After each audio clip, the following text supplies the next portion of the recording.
Boa tarde, pessoal. Bem-vindos ao curso de Cálculo Diferencial ofertado pela Universidade Federal do Maranhão no campus universitário de Balsas, cidade do agronegócio do Maranhão.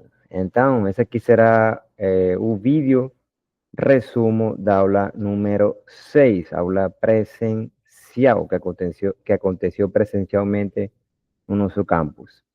Nessa aula, nós começamos com alguns exercícios que procuravam reforçar os conceitos estudados na aula número 5. Exercícios muito tranquilos. Eu brincava, né?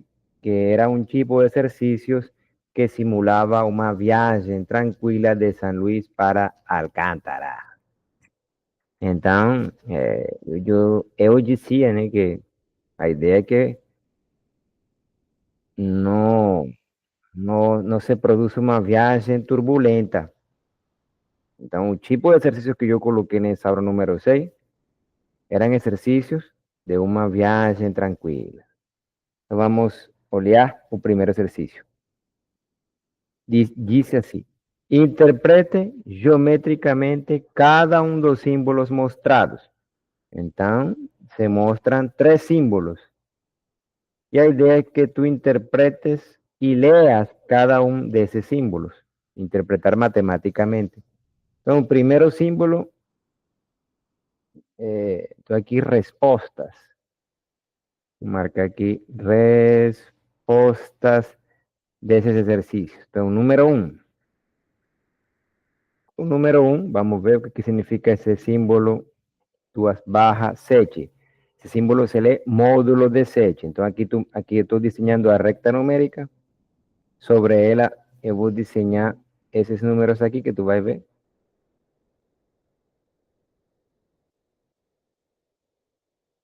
Então, módulo de 7 representa o tamanho do segmento de recta que liga os números 0 e 7. Então, módulo de 7 representa esse segmento de recta com extremidades 0 e 7. E o tamanho do segmento de recta é o número 7. Pronto. O outro símbolo é módulo de menos 2. Então, nesse caso, recta numérica, origem, menos 1, e aqui menos 2. Então, módulo de menos 2 geometricamente indica o tamanho do segmento de recta que liga menos 2 com 0 ou 0 com menos 2. O tamanho desse segmento verde, né, se representa com módulo de menos 2. E isso aqui tem, esse segmento tem tamanho 2. Esse segmento de fato tem o mesmo tamanho que o segmento de recta que liga 0 com 2. Então, esse aqui também tem medida 2. Beleza? Ok. E tem outro símbolo aí que é 2, 3, 4. Então, sobre a recta numérica, indico os 2, 4 e aparece um símbolo que é como tipo uma U. Mas eu disse que era uma letra grega, né? Que se lê mu. E esse símbolo aqui indica a medida do segmento de recta que liga 4 com 2. Vamos lá, esse segmento de recta aqui tem extremidades 2 e 4. E ele mede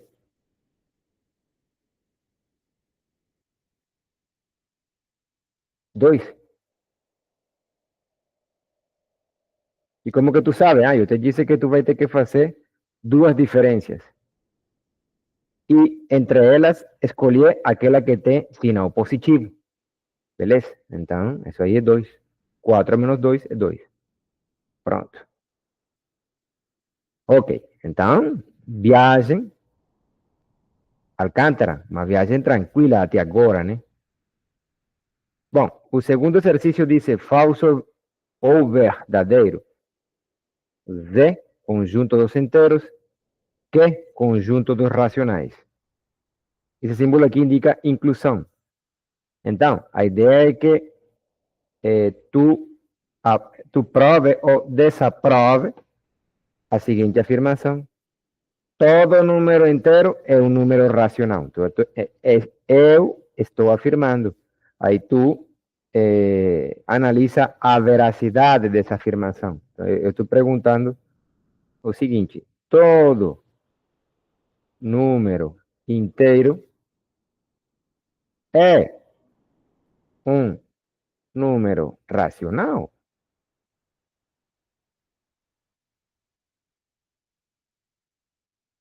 Então, digamos, en la recta numérica, sobre ella están los enteros, -1, -2, -3 y así sucesivamente. Entonces, la pregunta es, cara, ¿será que los enteros se pueden enxergar también como números racionales? Por ejemplo, 0 sobre 1 es 0. 0 un entero, 1 es un entero. 1, bueno, 1 sobre 1. 2, 2 sobre 1. 3, 3 sobre 1. 4, 4 sobre 1. Y así sucesivamente. Asimismo, -1 sobre 1, -2 sobre 1, -3, -3 sobre 1.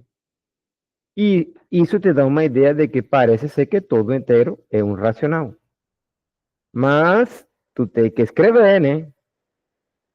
Entonces, a partir de esos ejemplos, tú vas a escribir una cosa más geral. Entonces, tú dices, seja x un número inteiro qualquer. Então, x é um inteiro qualquer. Digamos que ele fica aqui. E ele é um inteiro. Nesse caso, um inteiro positivo.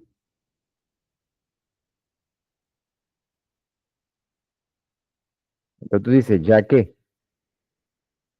x é x sobre 1, lembra aqui, ó, o quociente, a divisão de x com 1 te dá que x e aqui 0, residuo 0.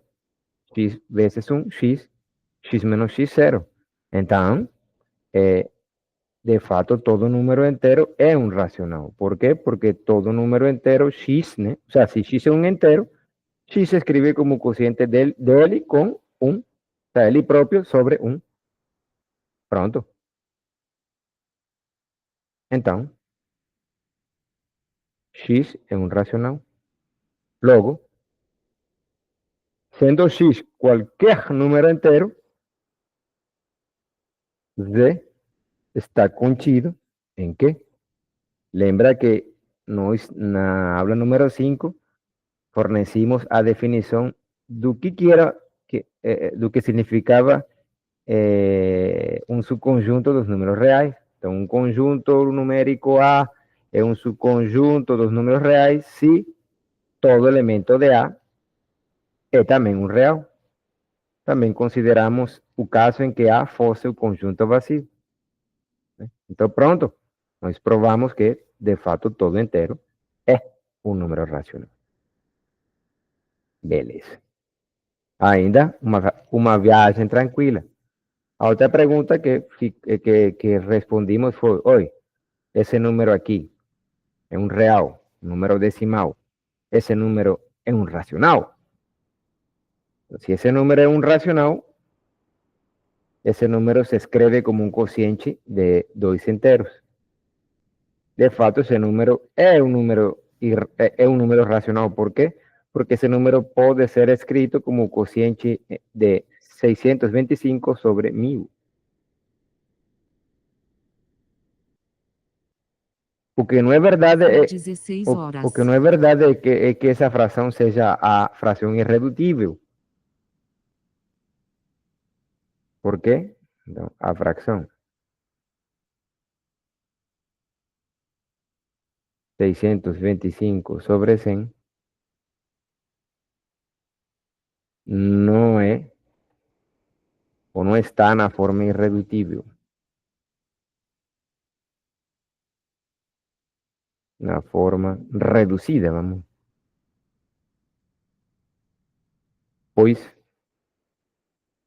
5 divide a 625 e a 1000. Para que uma fração esteja na forma irredutível, né? Uma fração quociente de dois enteros esteja na forma irredutível, tem que acontecer que numerador e denominador tenham máximo comum divisor o número 1. E neste caso, 5 é um divisor de esse aqui, e 5 é maior do que 1. E, portanto, essa fração aqui não é a fração irredutível que representa esse número aqui. Logo, essa fração não é irredutível. Eu vou deixar para ti que tu encontres a fração irredutível que representa esse número real. Então, 4. Ainda uma viagem tranquila. Dice, escolha a expressão certa. Aí eu te dou duas desigualdades. A primeira desigualdade diz, né, que 5,5 está à direita de 5,10. E a segunda diz que não, quem está à direita é 5,10. Então, a ideia é escolher qual dessas duas desigualdades é a certa. Ambas não podem ser certas. Então, vamos lá. Como é que tu verifica essa questão? Bom, tu teria que fazer esses dois quocientes aqui. Desculpa. Tu teria que fazer essas duas diferenças. E escolher a diferença que tenha sinal positivo. Mas fazer essas diferenças implicaria que tu deves saber fazer diferença entre decimais. Caso tu não saibas disso, né? O que tu pode fazer primeiro, né? Decidir se cada um dos números que apareceram nessa desigualdade é um racional. Então, vamos lá. Vamos escolher essa opção. Então, 5,5 se escreve como o quociente entre 55 e 10, né? E agora, 5,10 ele se escreve como o quociente entre 510 sobre 100. E agora, na aula número 5, nós fornecemos um critério para decidir quando dois racionais distintos, quando dos racionais, eu quero saber quando um deles está à esquerda do outro, né? Então, usando esse critério, é claro que esse carinha aqui está à direita desse cara aqui. ¿Por qué? Vamos lá. 55 sobre 10 é maior que 5D sobre 100. Pois o produto de 55 com 100 dá 5.500. 5.500 é maior que 5.100. Então, já que isso aqui é verdade, então isso aqui implica que 55 sobre 10 é maior que 510 sobre 100 e, portanto, 5.5 está à direita de 5,10 na recta numérica. Ok? Pronto.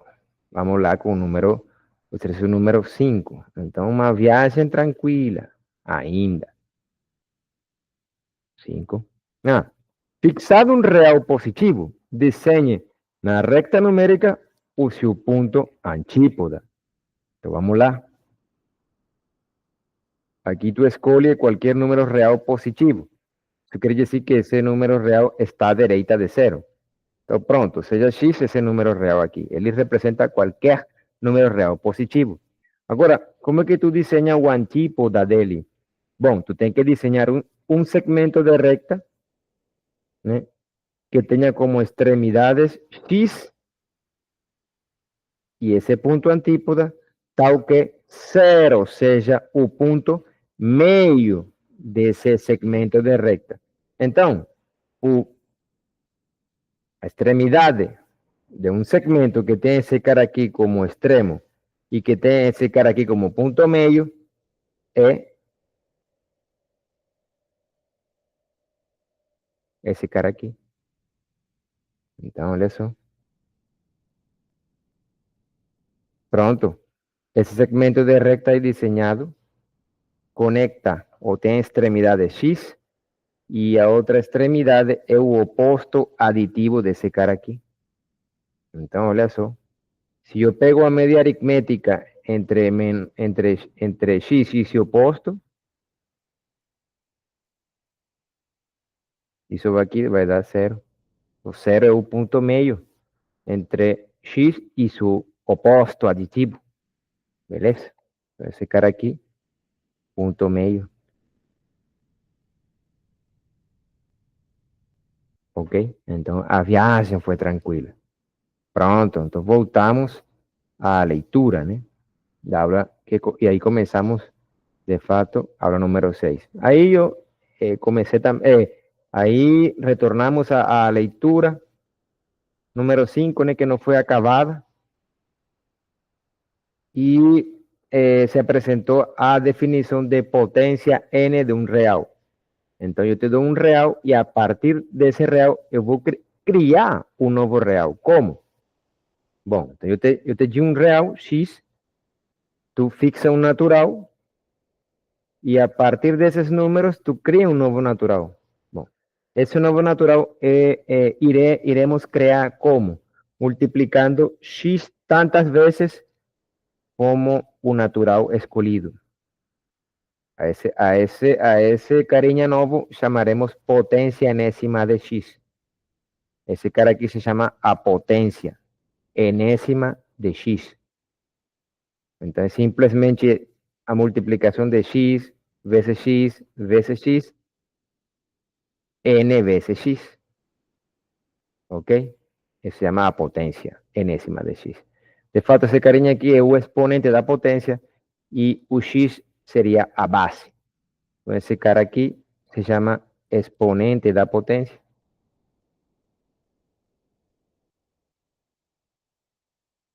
Então, seguro que é assim. Ó. E esse cara aqui se chama a base da potência.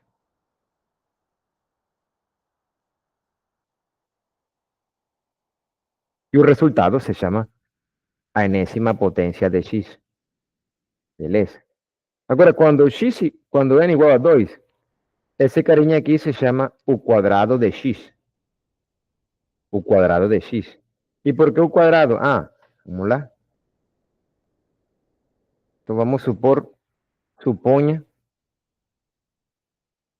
X maior que zero. Então, o número X quadrado se pode pensar como sendo a área, opa, a área de um quadrado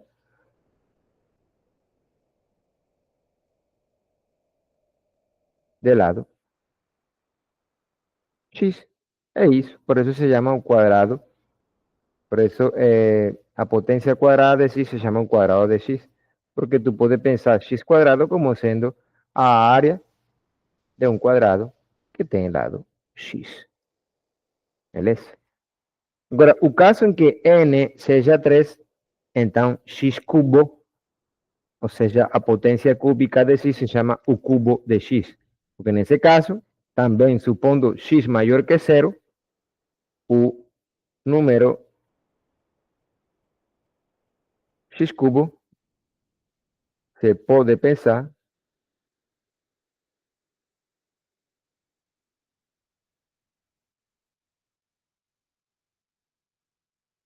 como sendo o volume de um cubo de lado X. Entonces tú haces un diseño aquí. Tú puedes pensar en un cubinho.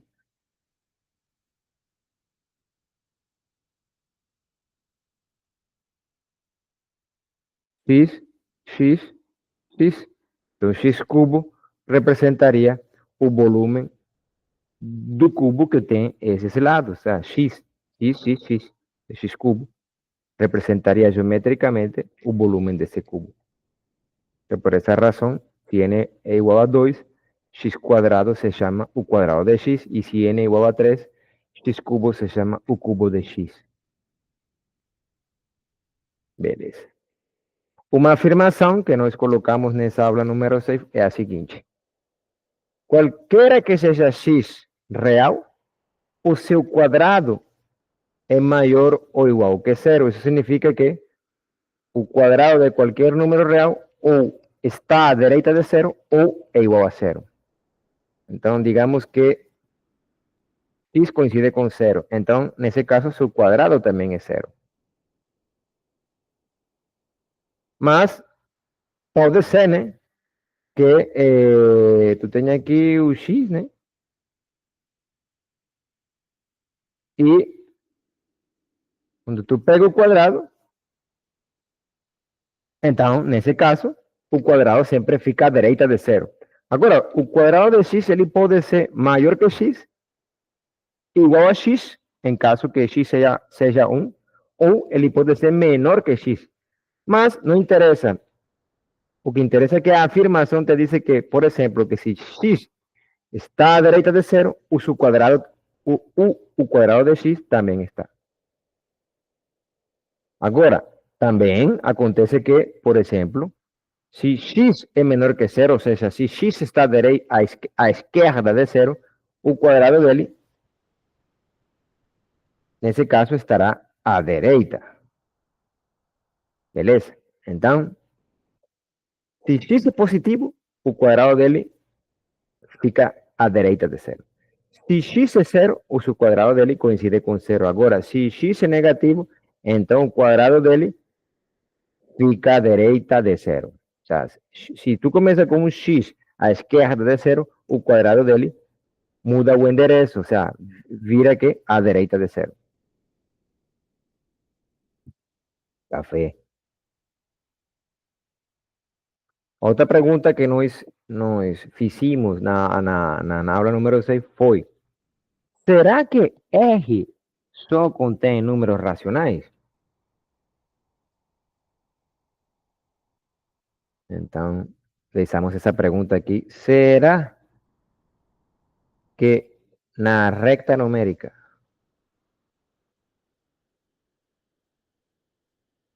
só há números racionais? Então, de fato, nós já sabemos que todo inteiro é um número racional.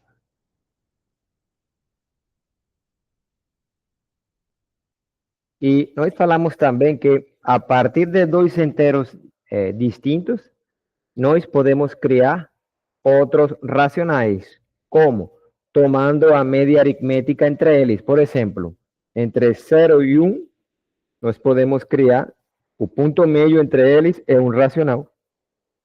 Então, se tu pega a média aritmética aqui te dá um meio. Pronto.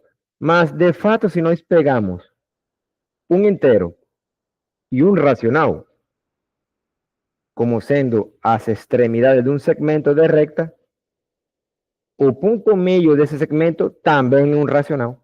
Então, olha só, o ponto meio do segmento que tem como extremidade 0 e 1 meio, aqui é 1 quarto. Opa. Opa. Deixa eu colocar bem aqui. 1 quarto. E se nós continuamos repetindo esse argumento, aqui 0, um inteiro, aqui 1 quarto, um racional, né? Se eu pego o ponto meio do segmento de recta que tem esse cara aqui como extremidade e tem esse cara aqui como extremidades, aí nós temos aqui esse pontinho aqui, e esse pontinho aqui é um octavo, que também é um racional. E eu poderíamos continuar criando racionais dessa forma, pegando os pontos médios de segmento que tem, né, como extremidade dois racionais. Por exemplo, o ponto meio entre menos 2 e menos 1 é o número menos 3 meio. O ponto meio entre menos 2 e 3 é menos 5 meio, né? E dessa forma particular criamos números racionais novos, né? Beleza? E a ideia é, bom, cara, parece que dessa forma podemos criar uma infinidade de números racionais. E aparentemente aparece uma ideia aí, cara, será que há buracos na recta ou é que a recta só contém números racionais? Então vamos lá. Então, para motivar a resposta a essa pergunta, considerei esse conjunto aí. Conjunto A. E eu disse, A é o conjunto de números reais que satisfazem a seguinte condição. O quadrado desse número menos 2 é igual a zero. E nós começamos a pegar números aleatórios na recta numérica para saber se entre esses números aleatórios existia um que cumprisse tal condição. E nenhum desses números escolhidos cumpria essa condição. Então, isso não quer dizer que tu possas concluir que A seja o conjunto vazio, ou seja, que A não tenha elementos, ou seja, que A não tenha elementos que satisfaçam essa condição imposta. Beleza? Então, A é vazio ou A tem elementos? Eu disse que para responder essa pergunta, nós tínhamos que aceitar o seguinte teorema. O teorema diz assim, dado qualquer número não negativo, dado qualquer x maior ou igual que zero, sempre existe um número real, alfa, eu chamei esse real alfa, tal que o quadrado de alfa coincide com x. Ou seja, dado qualquer real não negativo, sempre existe um real cujo quadrado coincide com x. Eu vou fazer um desenho disso aí. Então vamos lá. Vamos ver alguns casos. Por exemplo, se x é zero, então alfa é zero. Por quê? O quadrado de alfa é zero e x é zero. Então, nesse caso, dá para dizer, né, quem é alfa. Então, portanto, alfa existe. Agora, por exemplo, x poderia ser 1. Então, nesse caso, alfa é o próprio x. Por quê? Porque o quadrado de alfa, um quadrado, é 1 e 1 é x. Alfa também poderia ser menos 1. Alfa poderia ser menos 1. Então, porque o quadrado de alfa, aqui, ó, quadrado de menos 1 é 1 e x é 1. Beleza? Então, há casos onde a gente pode decidir quem é alfa, dado um x. Mas o que o teorema afirma é que, cara, tu pode pegar dado qualquer número não negativo x, sempre existe um alfa. O teorema não te diz quem é alfa, mas o teorema garante, né, que sempre existe um número real cujo quadrado coincide com esse x que tu pegaste. Então, o teorema, o esqueminha, o desenho do teorema é o seguinte, bom, dado qualquer x, por exemplo, nesse caso o x está à direita, cara, tu sempre pode encontrar um número alfa, digamos que esse alfa esteja ali, né, na recta numérica à esquerda de zero, de tal forma que quando tu pega o quadrado desse alfa, o quadrado dele coincida com x, beleza? Isso que o teorema te diz que acontece. Beleza. Então, aceitando esse teorema, vamos a provar que A tiene pelo menos un elemento. Então vamos lá. Primeira coisa, 2 é maior que 0? Sim. Nos ensinaram que 2 sempre fica à direita de 0, na recta numérica. Como isso é verdade, então aqui tu tá 0, 1, 2. Então, deve existir pelo menos um y aqui faz o papel de alfa, cujo quadrado é 2. Então existe, digamos que eu coloco aqui, existe um y que quando eu pego o quadrado dele coincide com 2. Então eu pego, 2 é maior que 0? Sim. Então o teorema me diz, como 2 é maior que 0, eu posso encontrar um número y, que eu chamei de y, de tal forma que quando eu pego o quadrado dele, e que pegar o quadrado dele, fazer a multiplicação dele com ele próprio. O quadrado dele é 2, beleza? Então isso aqui é verdade. Ok. Bom, então eu começo aqui com uma coisa que é verdadeira. Isso aí é uma igualdade. Agora, se tu, numa igualdade, sustrai o mesmo número a ambos lados da igualdade, a igualdade não muda. Então isso aqui vira coisa verde, né? E a ideia é que são as mesmas coisas, né? É como eu estar aqui e eu colocar uns óculos. É Ray-Ban com óculos, mas eu sigo sendo Ray-Ban. Então a desigualdade não mudou. A igualdade não muda, né? E agora eu tenho a seguinte expressão. Y quadrado menos 2. Opa, eu errei aqui. Aqui é 2 menos 2. Desculpa. 2 menos 2. É porque eu fiz a subtração de 2 à esquerda, 2 à direita. Então aqui ficaria 0. Então, roxa, verde, vermelho. São as mesmas coisas. 0.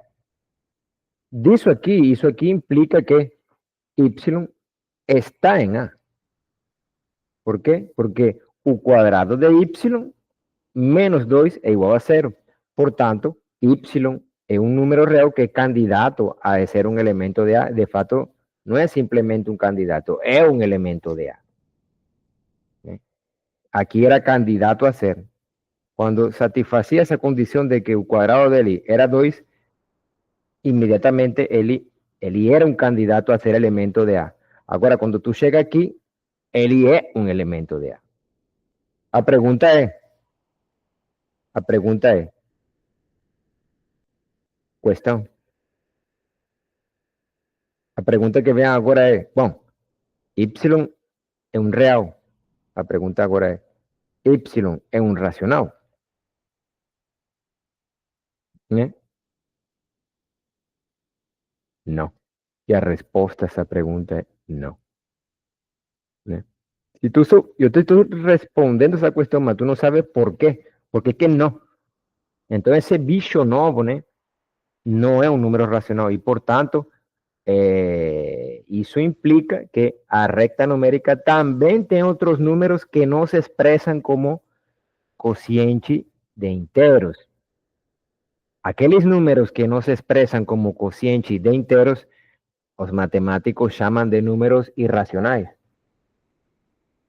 Ou seja, um número real se diz um número irracional e que esse número não se expressa como cociente entre inteiros, entre dois inteiros.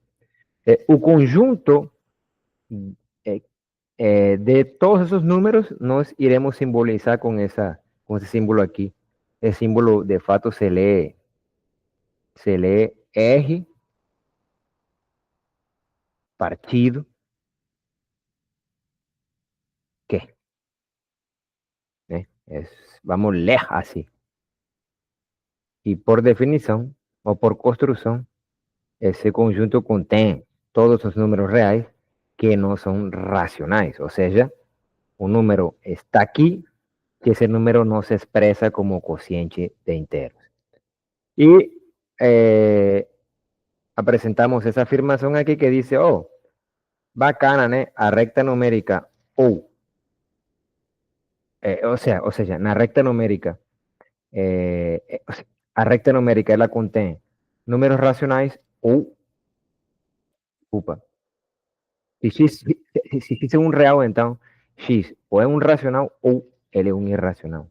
Então, por exemplo, se eu pego aqui, pá, então esse cara é uma de duas coisas. Ou ele se escreve como um quociente entre dois enteros, ou ele não se escreve como quociente entre dois enteros, e portanto é um irracional. Beleza? Então, se eu pego aqui um x qualquer, ele está na recta, mas se eu não digo nada, ele pode ser ou um racional ou um irracional. Beleza? Ok. Então, ele não pode ser mais nada do que isso. Outra definição que foi dada na aula foi a definição de raiz quadrada do número real. Então, a ideia é que, dado um número real não negativo, x, iremos falar que o número real y é a raiz quadrada de x se o quadrado de y é x. Pronto. Então, dado um número real, aqui eu tenho aqui, dado um número real, vamos supor que seja positivo, né? Nesse caso, nesse desenho, tu pega aqui um y, né? Então, y é a raiz quadrada de x se o quadrado de y coincide com x.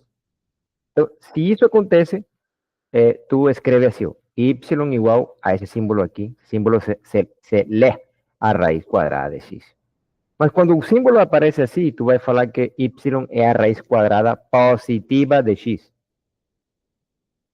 Se nesse símbolo aparece um sinal de menos na frente, tu diz que y é a raiz quadrada negativa de x.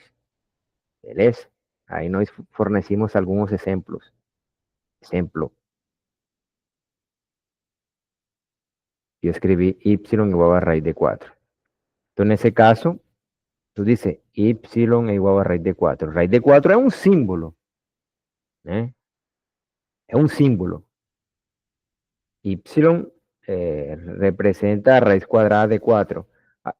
Bom, e se esse símbolo representa um real, tu te pergunta, bom, esse real é um racional ou é um irracional? Nesse caso, y é um racional.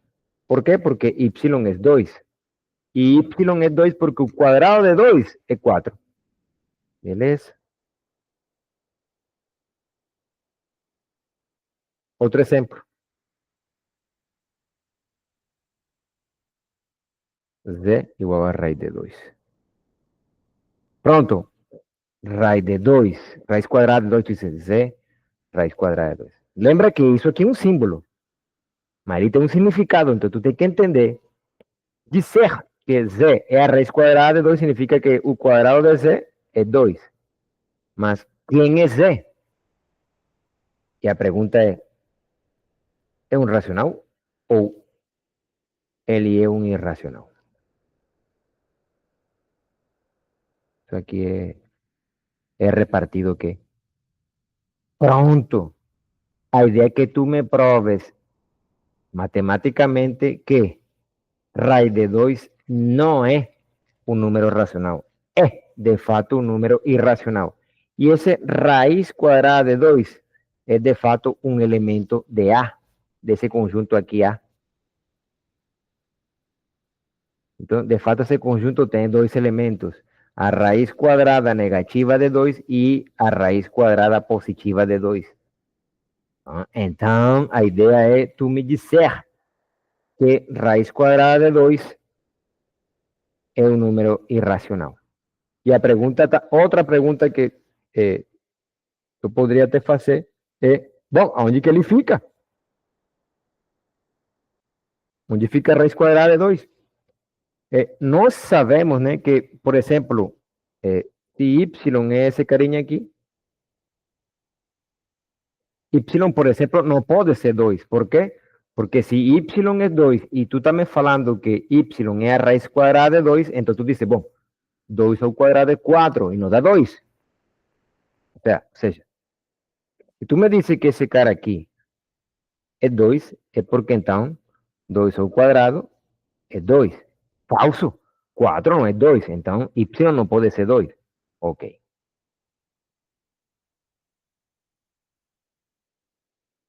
Y pode ser 1.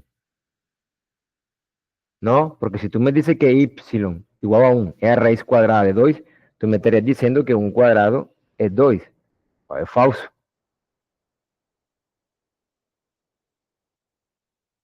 Porque es verdad de que y, el IT que fica aquí, entre 1 y 2, él está entre esos números. No puede ser mayor que 2, no puede ser menor que 1. Él está ahí. Mas, ¿en qué lugar? Entonces yo quiero que tú argumentes cómo construir, pelo menos geométricamente, ese número. Dá para construir. Como? Onde que ele fica? Numa recta numérica que tu construa. Beleza. Ok. O outro exercício que ficou foi, bom, raiz quadrada de 2 é um número irracional. Beleza. E raiz quadrada de 3 também é? Também. Raiz quadrada de 5 também.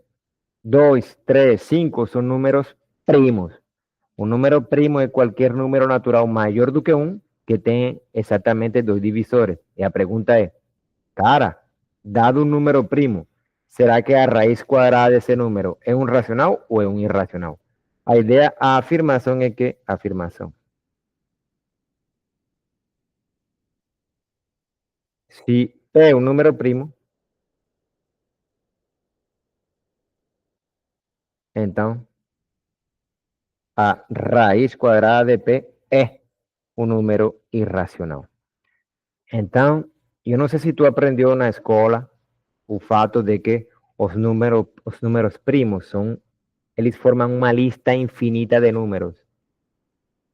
Entonces, esa lista de primos, la lista de primos, tú nunca paras de contar, es la infinita. Y a partir de esa afirmación, nos tenemos también de que podríamos pensar que, entonces, cara, os irracionales también son infinitos, ¿no? Porque, más de fato, no todo irracional vem dessa construção. Ou seja, no todo irracional viene de pegar a raíz cuadrada un número primo. Porque sí es verdad de que todo número a raíz cuadrada de un número primo es siempre un número irracional. Beleza? De esta forma podríamos crear a partir de primos, a partir de números primos, números irracionais. Beleza? Ok. Então, esse exercício tu vai assumir, mas tenta fazer, se consegue, né? Pelo menos para o caso em que, no caso de raiz quadrada de 3 e raiz quadrada de 5. Ou seja, raiz quadrada de 2, raiz quadrada de 3 e raiz quadrada de 5. Pelo menos nesses 3 casos. Bom, agora ficou também uma pergunta filosófica matemática. Quão próximos dois racionais distintos podem estar? Como assim? Então, questão filosófica. Digamos que eu vou confinar aqui, vou colocar um confinamento. Uma sala. Digamos que nessa sala aqui. Vou colocar aqui um boneco. Uma pessoinha, né? Outra pessoinha aqui. Vamos colocar. Vamos colocar aqui em preto.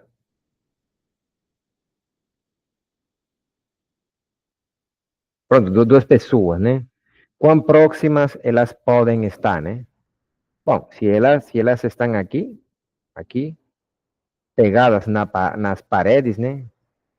Eu posso fazer com que elas fiquem mais próximas, né? Como? Tirando elas das paredes, né? Então, ele se moveu para cá, se moveu para cá, né? Mas será que essa distância aqui é o mais próximo que eles podem estar? Não, né? Porque eu posso movimentar esse bonequinho, né? E deixá-lo por aqui, e esse carinha aqui, bom, deixá-lo quieto, né? Ou também que se movimente. Então, de fato, eles poderiam estar, né, bem juntinhos, né, até que eles, tipo, fossem uma pessoa só, mas obviamente não são uma pessoa só, são duas pessoas diferentes, mas eu posso fazer com que eles, né, ocupem o mesmo espaço, e nesse caso eu digo que a mínima distância seria zero. Mas será que isso pode acontecer na recta numérica entre dois racionais? Por exemplo, tu me podrías falar aqui, ó, se eu tenho, digamos que isso aqui é zero e digamos que aqui isso é um. Então tu dices, ah, bom, 0 e 1 são dois racionais, né? Então a mínima distância entre dois racionais, tu poderías dizer que é 1. Eu te digo que não, né? Porque, por exemplo, a média aritmética entre 0 e 1 é um meio. Aí outra pessoa poderia falar que não, que a menor distância entre dois racionais seria um meio. Mas outra pessoa dice que não é a menor distância, porque entre 0 e um meio está a média aritmética entre eles, né? Que seria, por exemplo, que seria um quarto. De un cuarto, ¿no? Y por tanto, a distancia a mínima distancia ahí entre dos racionales sería un cuarto. Ah, otra persona dice que no es eso ahí, que a mínima distancia sería un octavo, que sería el tamaño del segmento de recta que liga cero con la media aritmética de cero con un cuarto. Mas no, porque yo puedo colocar entre cero y un octavo a media aritmética de él. Entonces, si yo continúo ese proceso, não é possível, ou seja, estabelecer, dizer, né, que há uma mínima distância entre dois racionais, porque parece ser que entre dois racionais eu sempre posso, né, colocar outro. Qual? A média aritmética entre eles. Né? Então, por essa razão, eu coloquei uma questão filosófica matemática para mostrar, né, que esse negócio de proximidade na recta numérica é um negócio que tu tem que ir com calma. No há uma limitação como nesses espaços físicos, né? Uma parede aqui e tal, as pessoas, qual é o mais próximo que eles podem estar, sendo eles duas pessoas, sendo pessoas distintas, beleza? Ok. Isso será indispensável, né? Importante quando estudemos a noção de limite, né? Em funções reais. Outra definição que apareceu, né? Foi a definição de intervalos na recta numérica. Então, é importante saber essas definições, porque são os objetos, né, que aparecem no cálculo diferencial. Né?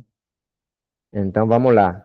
Vamos falar que um subconjunto não vazio dos números reais é um intervalo de R, se somente se, uma vez que tu pegues, né, tá, I, um conjunto não vazio em R, é um intervalo da recta, se para cualquier par de puntos que tú pegues en I, si para cualquier par de puntos que tú pegues en I, cualquier elemento entre ellos está en I. Entonces, eso, lembra que uno de los objetivos de este curso es ler y hacer esquemas de afirmaciones matemáticas, esquemas geométricos para entender afirmaciones matemáticas. En este caso, afirmación es una definición. Entonces, un conjunto I no vacío se diz un intervalo de R sí para cualquier par de puntos en I, siempre que tú pegues un punto entre ellos, eso aquí entre un punto entre Y y X, ese elemento está en I, es un elemento de I. Voy a hacer un esqueminha de ese diseño ahí. Entonces, digamos, voy a hacer un diseñinho aquí. Voy a colocar un segmento de recta que contiene los extremos. Entonces, en ese caso, tú estás oleando, ¿no? Un segmento de recta sobre R y dos extremiños, dos puntinhos no final. Ese segmento contém esos extremos. Esse segmento aí diseñado sería un intervalo. Aí tú dices, bom, vamos ver. segundo a definição, ela diz, ó, para qualquer par de pontos que tu pegues em I, então, vamos supor, pego este, qualquer número entre eles é um elemento de I. Ah, eu pego esse aqui, está em I. Esse cara aqui está, é um elemento, esse cara aqui. Então, dá para perceber, né, que todo número que tu pegue entre eles está em I. Ah, se eu pego aqui X e eu pego aqui Y, dois números reais em I. Agora, qualquer número entre eles, será que está em I? Sim, qualquer número entre eles é um número que fica nesse segmento. Pronto. Ah, se eu pego X aqui, Y aqui, ¿están en I? Sí. Cualquier número entre eles também está em I? Sí. Pronto, você te dá uma ideia de que sim, de que de fato parece, né? Se eu, parece, pelo que estou olhando e pelo que estou observando, né? Que, ou seja, depois de fazer essas escolhas aí, que esse segmento é um intervalo. Pronto, aí eu coloquei um exemplo. Ah, é um intervalo, ou seja, a própria recta numérica é. Isso eu não sei se é difícil de enxergar, não sei se é difícil de enxergar para ti. Mas, por exemplo, N, o conjunto dos naturais, não é um intervalo. Então vamos lá. Nós fizemos isso. Ficou a pergunta. Questão.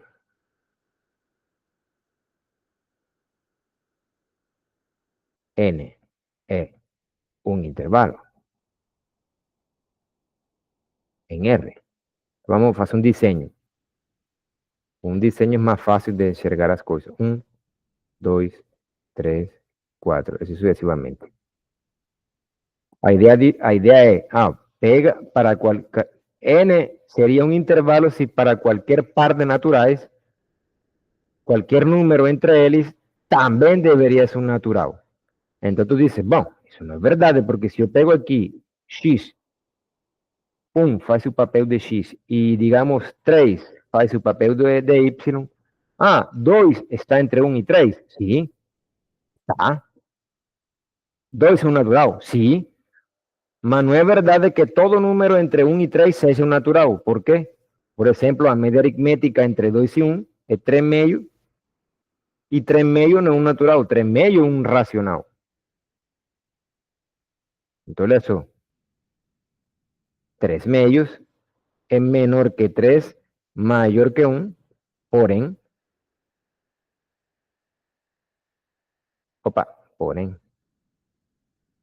porém, 3 meio é um racional, não é um natural. Beleza? Logo, N não é um intervalo.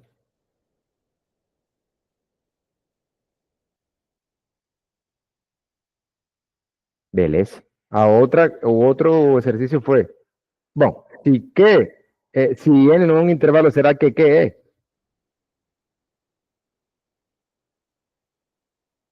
Também não. O exemplo foi o seguinte.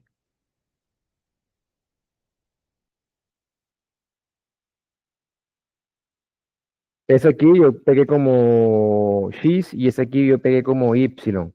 1 e 2 são números racionais. Mas, se tu faz o exercício de raiz quadrada de 2, raiz quadrada de 2 fica entre eles. Ou seja, raiz quadrada de 2 é menor que 2, é maior que 1, porém, raiz quadrada de 2 é um número irracional. E, portanto, que não é um intervalo. De fato, eu te disse, né, que, bom, tu não te preocupes, nós vamos fazer a lista dos intervalos em R. Né? Agora vamos fazer a lista completa dos conjuntos que podem ser chamados de intervalos em R. Bom, vamos fazer a lista. Primeiro conjunto que pode ser chamado de intervalo em R. Então, para isso, vamos fixar um ponto A, um número A. Fixo o número A na recta numérica. Então, vamos lá. Vou fixar um número. Pronto. fixei um real, A um real. Agora vamos considerar todos aqueles números reais que ficam à direita de A. Então, considere todos os números reais que ficam à direita de A. Beleza? Esse conjunto aí é um intervalo. Esse conjunto também costuma se denotar com esse símbolo aqui, ó. Assim. Pronto. Quando nós simbolizamos esse conjunto assim, dessa forma, né? Isso quer dizer que um elemento, um real, está nesse conjunto. Lembra que isso aqui é um símbolo que representa esse conjunto aqui, beleza? E quer dizer o seguinte, que se y é um real e ele está aqui, significa que y é maior que A, beleza? Então, tu tem que aprender isso. Y real está nesse conjunto se somente se y é maior que A, ou seja, y está à direita de A. Esse símbolo aqui não representa um número, não representa um número real, não representa um número. Então a ideia é que, geometricamente, esse conjunto é assim. E não inclui A. Então tu pode colocar uma bolinha como se fosse um buraquinho na recta. Tu podes pensar que fosse como um raio saindo de A. Ok. Agora é o mesmo A. Agora vamos representar esse conjunto aqui. Esse conjunto chamei de J. J é o conjunto de todos os números reais que ficam à esquerda de A. Então, isso aqui é a recta numérica. E isso aqui é o mesmo A de cima, né? Agora estou considerando aquele X que fica à esquerda. Né? Esse conjunto J, né, acostuma se indicar também pelo símbolo menos infinito A. Beleza? Então, usa esse símbolo aí. Lembra que esse símbolo representa um conjunto. E tu escreve Y está nesse conjunto se somente se Y está em A. Beleza? Geometricamente, todo número real que está aqui, está nesse raio aqui, esse raio aqui. Ó.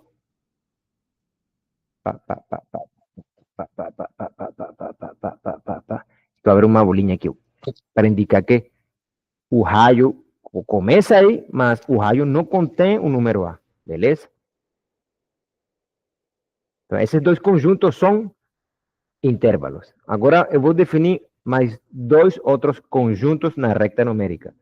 Esse conjunto I barrinha é o conjunto dos números reais, tais que x está à direita de A ou x é igual a A. Geometricamente é isso aqui. O mesmo A, de lá em cima. A, x ou está à direita ou x é A. Beleza? Então tu escreve assim, ó. Isso aqui é um símbolo. Esse símbolo aqui significa o seguinte, ó. Y está aqui, se somente se y é maior ou igual que A.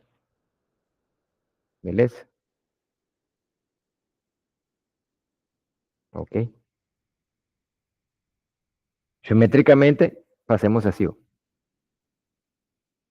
Agora a bolinha é sólida. Novamente um raio. O raio começa em A, mas inclui A. Da mesma forma, tu tem esse J barra. J barra é o conjunto dos números reais que são menores que A ou iguais a A. Ou seja, aqui, ó. Tu diz, X está nesse conjunto e somente se X é menor ou igual que A. Opa.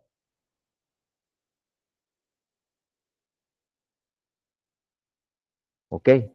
Geometricamente é isso aqui, ó. digamos que ese A, aqui recta numérica, e agora tu vas assim, ó, pá, uma bolinha sólida. Tu um raio, né? Para lá, começando em A, incluindo A. Então tu fecha a bolinha. Agora tu tem outros intervalos. Agora tu vai fixar dois números, A e B. E suponha, por exemplo, que A menor que B. Então vamos fixar dois números. Então que tu tem a recta numérica, fixa dos reais, A, B. A diferente de B. E como A e B não ocupam o mesmo espaço na recta numérica, ou seja, o mesmo pontinho na recta numérica, eles são diferentes. Então, vou supor, né, por exemplo, que A menor que B, ou seja, A à esquerda de B. Esse primeiro conjunto aqui que tu vê aqui diz, ó, pega os números reais que ficam entre A e B. X não pode ser A, X não pode ser B. Então, geometricamente, tu fica com isto aqui, ó. Um segmento que não inclui os extremos. Bueno, un segmento, e eu tirei os extremos. Pá. Então, olha só, quando nós escrevamos x pertencente a isso aqui, infelizmente, né, esse carinha aqui, quando escrito assim, né, tu não pode pensar isso aqui como um par, infelizmente, né? Tá, felizmente isso pode gerar confusão, mas quando aparece x pertence a isso aqui, tu tem que pensar que isso aqui como conjunto dos números reais, subconjunto de fato. Então, nessa escrita, significa x é menor que b, x é maior que a. Então, se x está aí é porque x é maior que a e menor que b. Agora, esse conjunto aqui diz, ó, x pode ficar entre a e b, ou x pode ser a, ou x pode ser b. Beleza? Nesse caso, esse conjunto aqui, né, se simplifica dessa forma. Então, olha só, x pertence, né, a isso aqui, se somente se x é menor que b, maior que a, ou x igual a A, ou x igual a B. Beleza?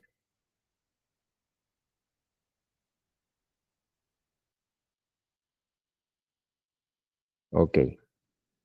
E nesse caso, a imagem mental é essa aqui.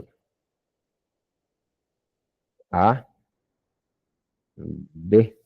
Nesse caso, sim, é um segmento de recta, né, que contém os extremos A e B e todos os pontos que ficam entre eles. Né? Isso aqui se chama intervalo aberto, né, com extremidades A e B. Esse aqui se chama intervalo fechado, com extremidades A e B. E após disso, né, vem variações. Analisa tu esses aqui. Tarefa, tarefa. E coloca os nomes, né, que eles têm na literatura. Né?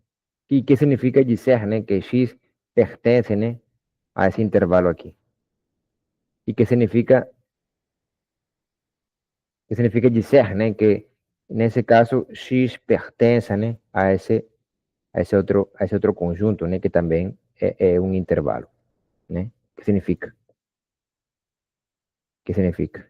E também fazer os respectivos esqueminhas, diagramas, né? Para que fiquem na tua cabeça. Ok? Então, exemplo.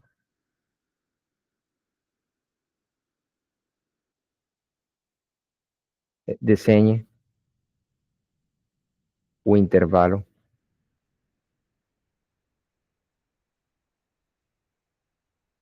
Pronto. Diz, 1, 2, recta numérica. Abre um buraquinho, né? E aqui o pá, pá, pá, pá, pá, pá, pá, pá, pá, pá, pá, pá.